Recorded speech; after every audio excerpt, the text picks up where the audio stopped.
Coming up on Network Africa. Mozambique military capture Tanzanian jihadist leader in Cabo Delgado province.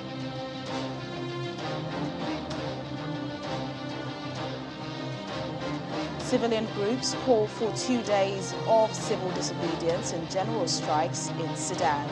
Plus,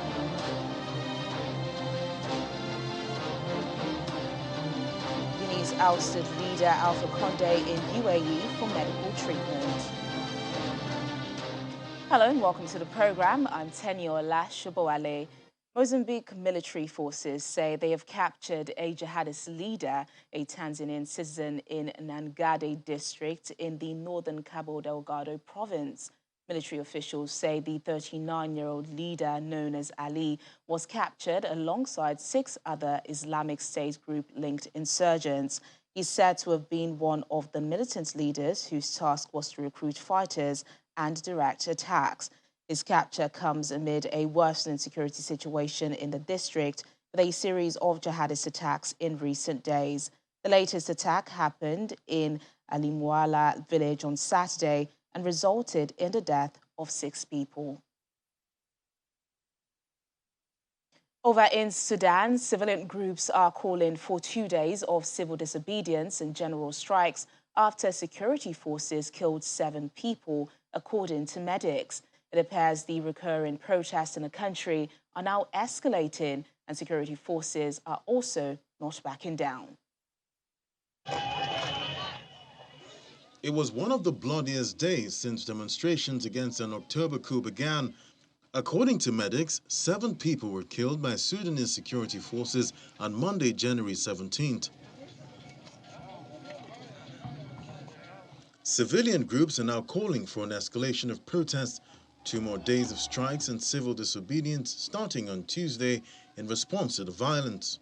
Security forces had fired volleys of tear gas as they blocked thousands of protesters from advancing on Khartoum's presidential palace.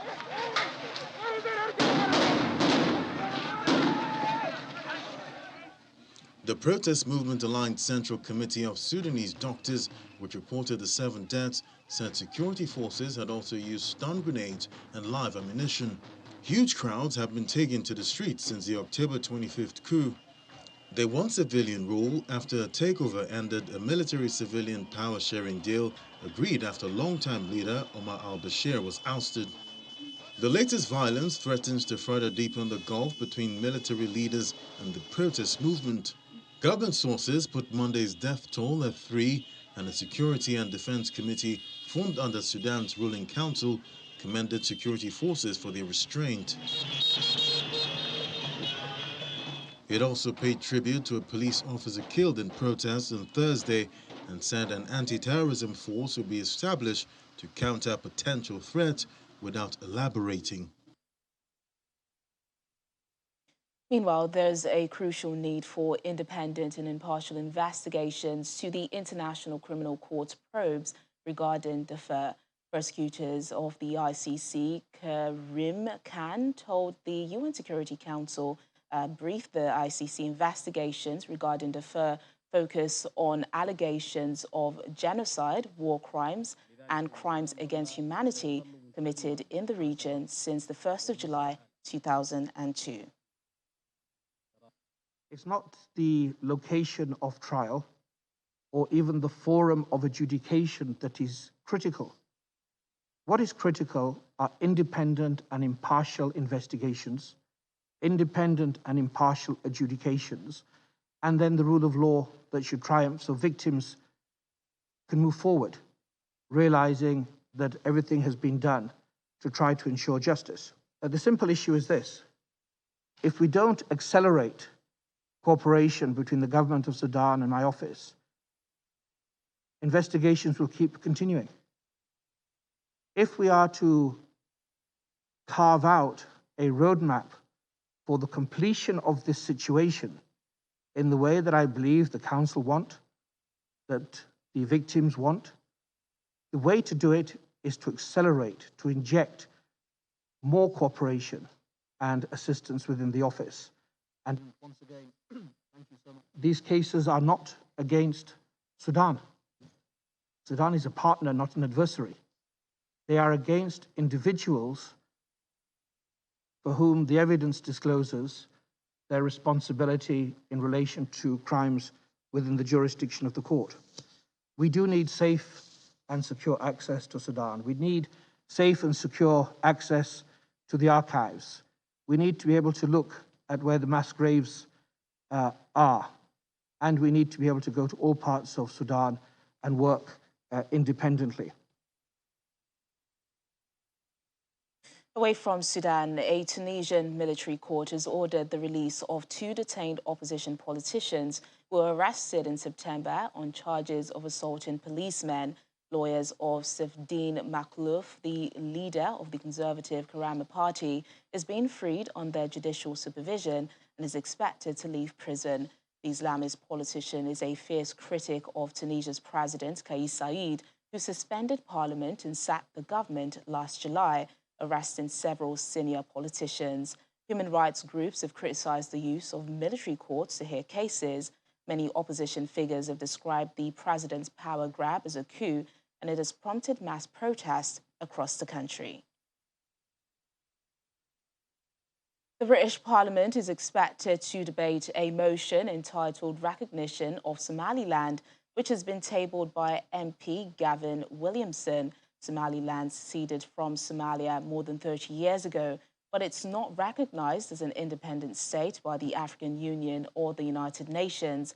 In the meantime, Somaliland's Ministry of Foreign Affairs has welcomed the motion and urged Somalilanders in the UK to contact their respective MPs. Local governments in the British cities of Sheffield, Cardiff and Birmingham support Somaliland's independence, but the British government does not. On Monday, we reported plans by the UK government to send hundreds of migrants to countries such as Ghana and Rwanda for processing and resettlement. According to a BBC report, the UK Times newspaper quoted unnamed government sources saying the plans are one of the populist policies being drawn up to save Prime Minister Boris Johnson's embattled leadership. Let's get more clarity on this. Joining us now is Maxwell Ababa, Joy News TV correspondent, for more insight on this. Hello, Maxwell. Thank you so much for joining us on the program. Do help us understand this story. Reports that the UK plans to send hundreds of migrants to Ghana and Rwanda for processing and resettlement. Speak to us about that. Well, exactly. The UK government has for some time now been very concerned about the number of migrants who continue to cross the English Channel to get into the UK. We know that in November, 27 people actually died in an attempt using those inflatable boats crossing the English Channel to get to the UK. In fact, according to data compiled by the BBC, a little over 28,000 migrants actually got to the UK using these inflatable boats. That was last year. And according to them, that number actually grew threefold from the previous years.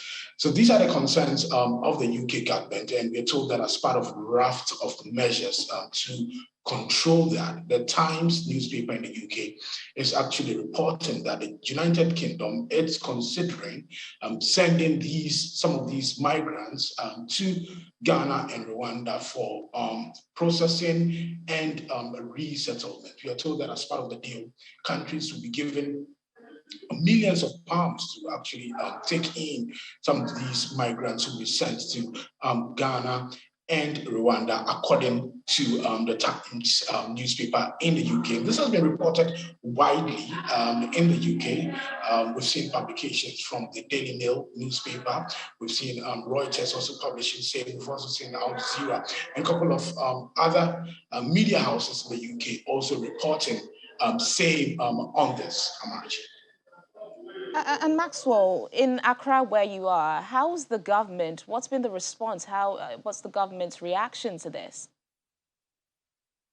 Well, we've been trying to cross-check this from our sources at the Ministry of Foreign Affairs and Regional Integration. Our sources there actually tell us that, yes, this publication has come to the attention of the Ghana's Ministry of Foreign Affairs and Regional Integration. And in some hours, they'll be releasing a statement on that to confirm or deny whether these publications that we are getting from the Times newspaper and other newspapers in the United Kingdom, whether these reports are true. I've been speaking to my source there, and the source tells me that a statement from the government has been drafted, and they're just waiting for the signature of some top persons before it will be released to the Ghanaian media. So many of us are expectant and waiting for that statement from the Ministry of Foreign Affairs and Regional Integration. We are all curious to know what exactly the government's position is on this matter, and whether indeed it is already in talks with the UK government to accept these migrants from the United Kingdom, Amarachi. And while we wait for that statement, and in the likelihood of this, potentially becoming a reality, is Ghana capable of accommodating migrants? Well, the last time an issue very close to this, an issue that has to do with resettlement, came up, a lot of religious groups and civil society organizations kicked against it. And that was the resettlement of 2 Guantanamo detainees from Yemen. In fact, in 2016, the government then actually signed an agreement with the United States to resettle the 2 Guantanamo detainees. In fact, they were brought to the country, but in June 2017, the matter was actually sent to the courts here in Ghana. 2 private citizens took the matter to court, dragged the government to court, and said that it was unconstitutional for the government to go into an agreement and bring the 2 Guantanamo detainees into the country. In the end, in June 2017, the court ruled that indeed it was unconstitutional and that it was an international agreement, and that the agreement between Ghana and the US should have gone to Parliament for it to be sanctioned, but that did not happen. So there was a huge uproar. It generated a lot of conversation, both mainstream and social media. That was when we had something close to a resettlement of migrants or refugees of a sort.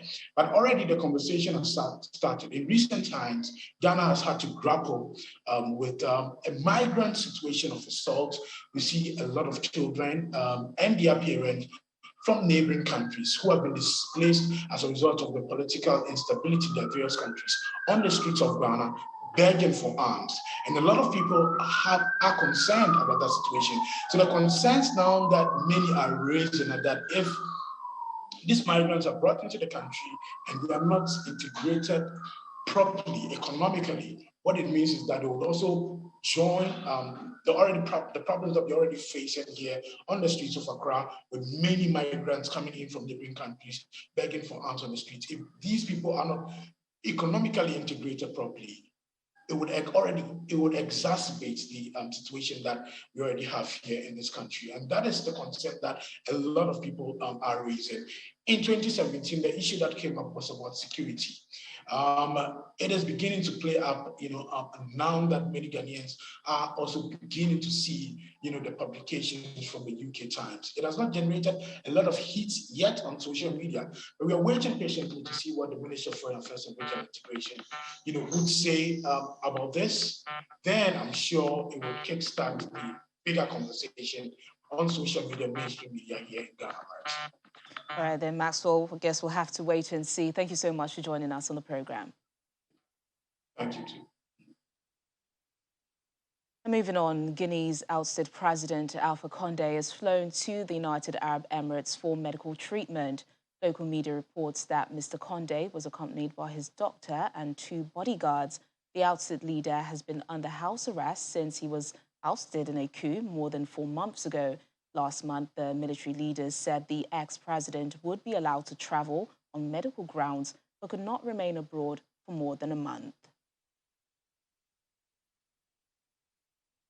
Still to come on the program.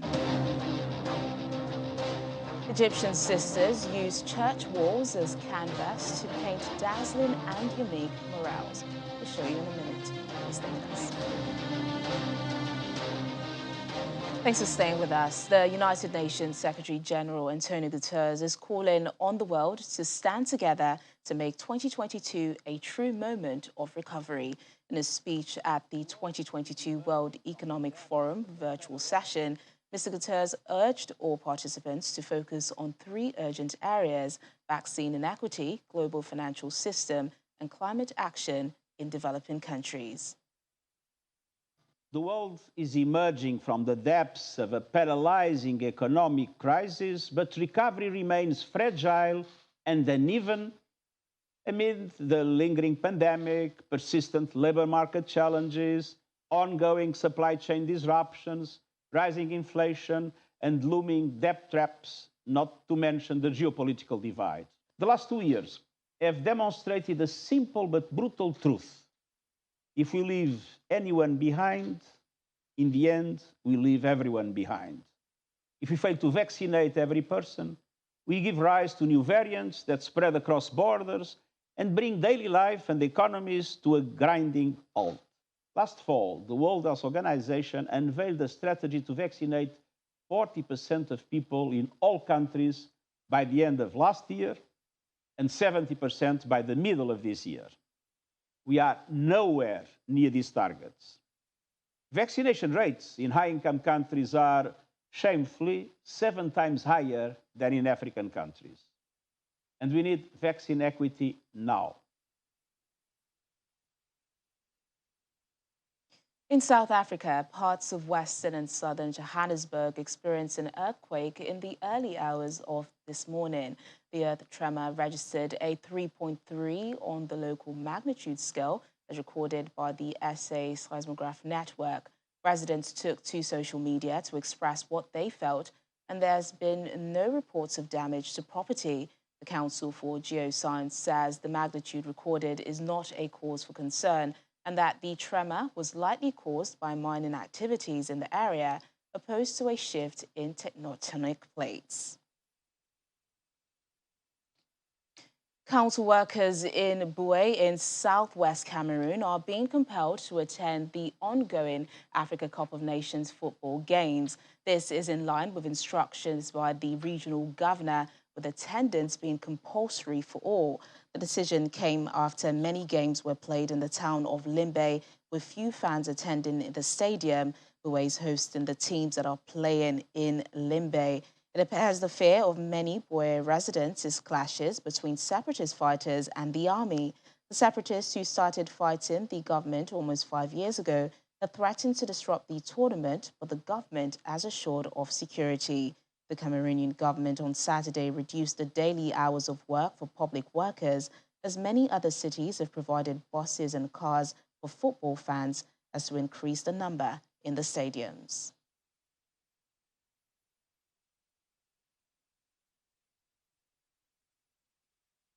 Cameroonian journalist Peter Kum joins us now for more on this. Hello, Peter. Reduced hours for civil servants so they can be able to watch at the stadium. Are workers interested in this? Not at all. Workers have not have been very interested in the AFCON football cup that is going on in Cameroon since it started on the 9th of January. It's only on the first day that the opening match that Cameroon played against Burkina Faso that we found the stadium was very full in Yaoundé. But from the 10th of February, 10th of January, when the second match started, they have discovered that the stadium have been very, very, very empty in Yaoundé, in Douala, and even in Garoua, and most especially in Limbe, that is in the southwest region, the Anglophone region, where there's a present Anglophone crisis. You can imagine that on the Tuesday, that was Tuesday, 11th of January, while Tunisia was trying to go out for practice. Separatists attacked the town. It was around 9 a.m. in the morning. They attacked the Boya Central Market, and they had to have an encounter with the military. And we learned that 2 civilians died and 1 soldier died. So the problem is not just that people are not interested, but the problem is that the security situation in the Anglophone region And also this COVID sanitary pass that was installed by the Confederation of African Football made people not to be interested.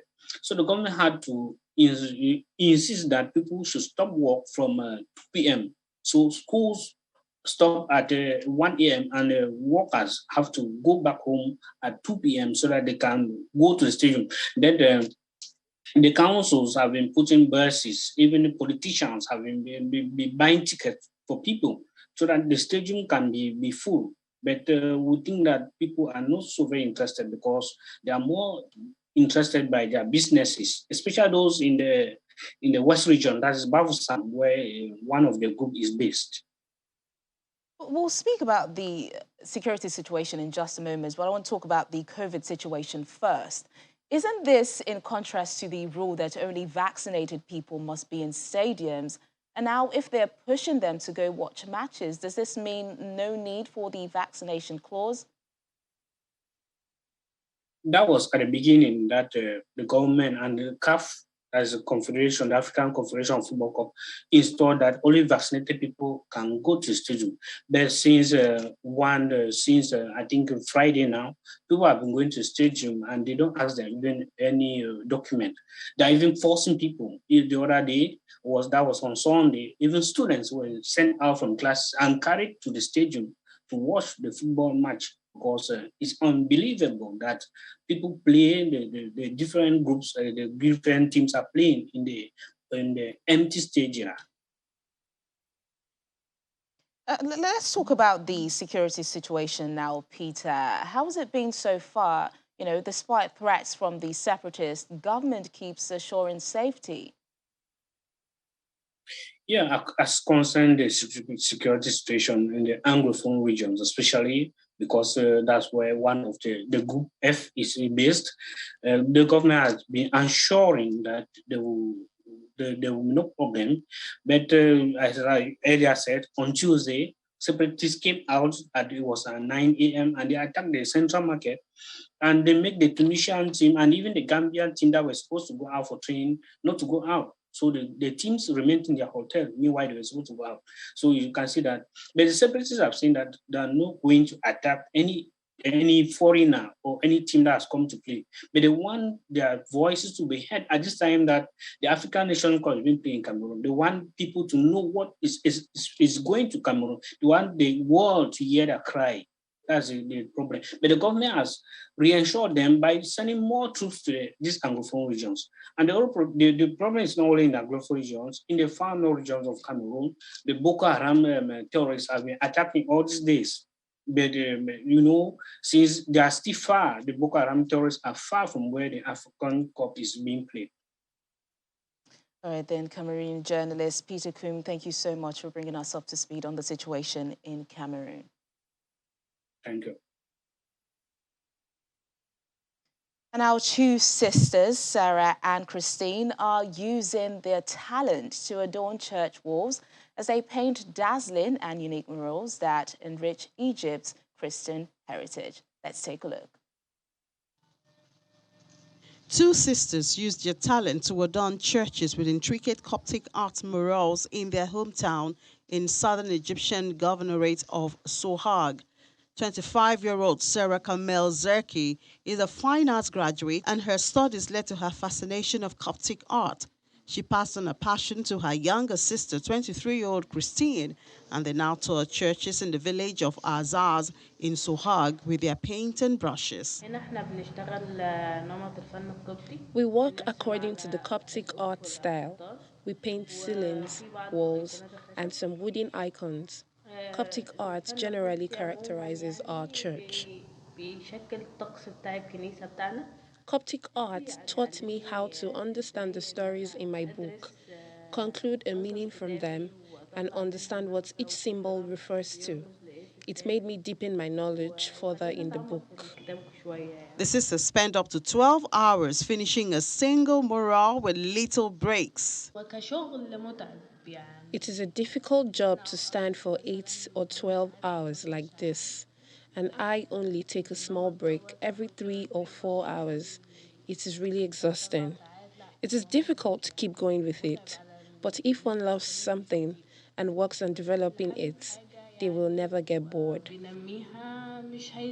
Artwork in churches is usually carried out by professional and established artists, but Sarah says she and her sister are the first two women to take up such a job in Upper Egypt. Really beautiful. And that's the program today. Thank you so much for watching. I'm Teniola Shuboale. Bye for now.